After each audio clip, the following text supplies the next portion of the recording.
Scott Cawthon has created many Five Nights at Freddy's installments in the past, each with their own prevalent style. FNAF 1's ambience, FNAF 2's difficulty, FNAF 3's personal feeling, etc. But none of these have been as prevalent as Five Nights at Freddy's 4, which is going to be the main topic of discussion in today's video, and may as well be the scariest in the entire franchise.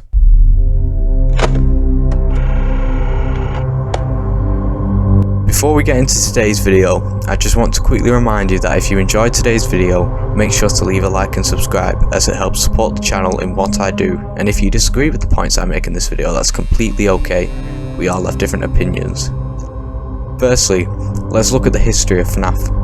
FNAF 1 was released on the 8th of August 2014 as a last resort to developing games to help support Scott's family, and was a complete unexpected success, with hundreds upon thousands of downloads, and was even greenlit on Steam. Well, when it was still a thing. You really like to kill a lot of features off, don't you, Steam? A lot of users and various YouTubers played the game to death and proclaimed it was the scariest game of all time, with its unnerving atmosphere and terrifying jump scares, keeping you on the edge of your seat. Freddys, you guys were practically begging me to play this again, and I'm glad you agree that this is probably one of the scariest games I have ever played. The mechanics are so incredibly unique. I love everything about it, and at the same time I absolutely hate it because I have to play it. But as the months went on by and more people started playing the game, this left many fans hungry for more FNAF content. So Scott quickly got to work on a sequel for the game, unironically called Five Nights at Freddy's 2, just short of 3 months later. This time we was in a completely new location with different, more advanced animatronics chasing after the player, as well as the original gang from the first game. Whilst the second game was generally reviewed as less of the first game, it was still a major success due to the expanding lore, as we found out more about certain events such as the Bite of 87 and the 5 missing children, and it was later revealed that the second game was in fact a prequel rather than a sequel for the first game. But as with the first game, fans quickly ate it all up, but we were still wanting more FNAF games after the second to expand on more events. That's when this teaser dropped and the fans went wild. Five Nights at Freddy's 3 was quickly released on the 2nd of March 2015, with this time there being only one animatronic and several phantom animatronics that can corrupt your cameras, audio, etc. But this time fans were feeling that the game was getting a bit too stale. They had seen a lot of FNAF, and in many people's regards the third game was a disappointment and not seen as scary enough. This game was meant to be the end of a frightening trilogy, but Scott was plagued with criticisms of the third game and didn't want to leave the series on a bad note. This left to the final installment of the main series. I say that in quotation as there's about 200 more games after the Five Nights at Freddy's 4. Firstly, let's take a look at the mechanics of Five Nights at Freddy's 4. You play as the child of William Afton, inside your bedroom at home at night from 12 AM to 6 AM, walking up and down to different parts of your room and checking to see if there's anyone there. But you're not alone, for there is 4 twisted recreations of the main characters from FNAF 1 closing in on you slowly.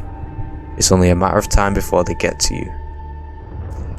The only thing protecting you against these monsters is a wooden door you have to hold shut, and a flashlight to shine down the hallways or in a closet to fend off these creatures.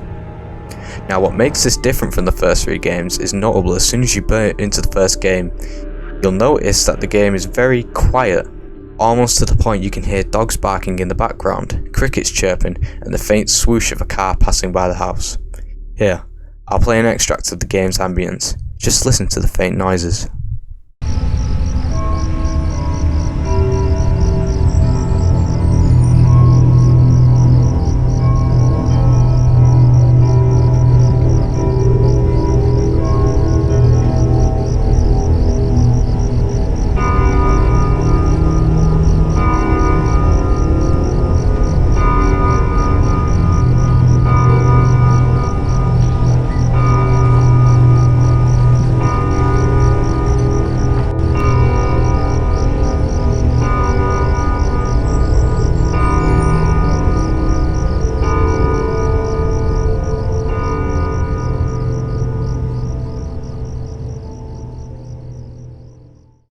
It's that quiet you could probably hear a pin dropping on the floor. This makes it so you have to have your volume turned up to the max to even be able to hear the animatronics over the sounds.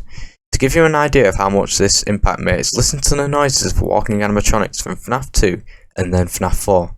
You'll notice a difference.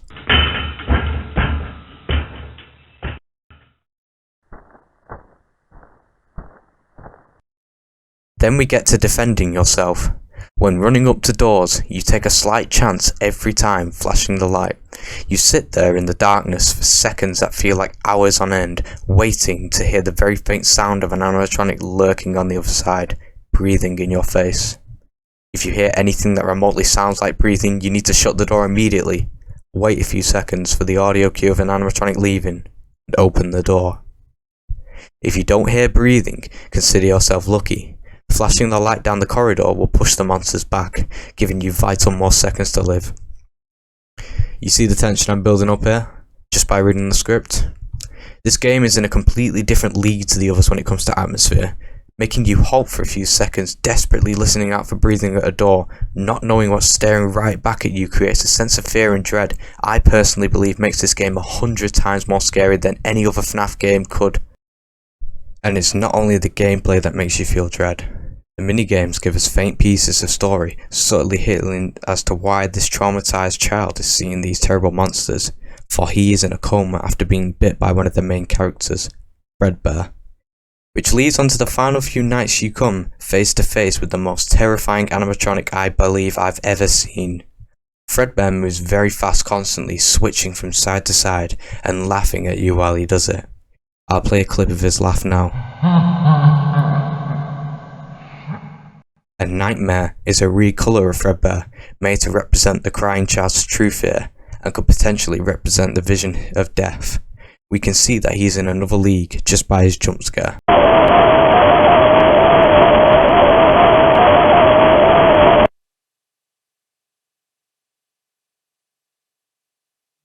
With all these events in mind and the points I made throughout the video, I have come to the conclusion that this is potentially the scariest FNAF game to date. Let me know if you agree with me in the comments, or have points I could have made, or even arguments as to why another game in the series is the scariest. Make sure to leave a like and subscribe if you want to see more content like this, and if you made it to the end of the video, simply thank you, and have a good day.